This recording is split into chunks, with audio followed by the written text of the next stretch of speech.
ចុចចូលកន្លែង link Konami ហ្នឹងមកហើយវាមកប្រកាសជាមកដល់កន្លែងហ្នឹងហើយអ្នកទាំងអស់គ្នាអាចចុចតាមខ្ញុំបានពេលដែលយើងអត់មាន account ទេយើងចុចខាងលើដើម្បី register អញ្ចឹងអ្នកទាំងអស់គ្នាបំពេញបែបបត់តាមហ្នឹងមកឥឡូវខ្ញុំបញ្ចូលមួយឲ្យអ្នកទាំងអស់គ្នាងាយស្រួលយល់នៅកន្លែងនេះគឺយើងបំពេញថ្ងៃខែរបស់យើងថ្ងៃខែឆ្នាំកំណើតអ្នកទាំងអស់គ្នាបំពេញ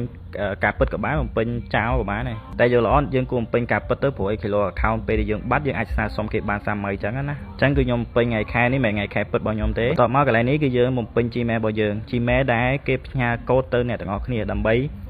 connect ជាមួយ Gmail ហ្នឹងអញ្ចឹងណា account របស់យើងបន្ទាប់ពីយើង connect ជាមួយនឹង account ហ្នឹងហើយយើងបំពេញ password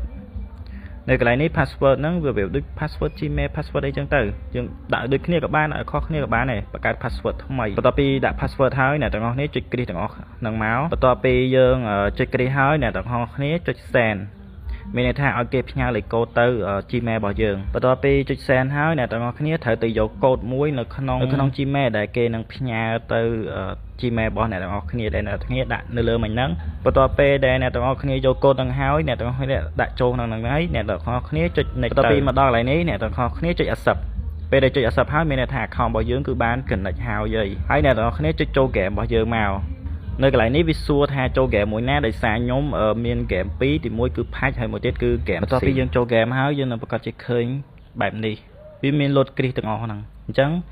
link ដែលខ្ញុំភ្ជាប់គឺទី1 Google Play ទី2 Konami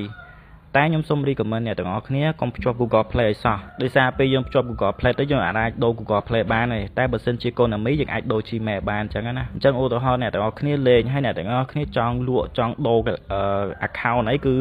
បើពេលដែលអ្នកគ្នាជាប់ Google Play អញ្ចឹងយើងត្រូវតែឲ្យ Google Play របស់យើងទៅគេដែរតែបើអ្នកទាំងអស់គ្នា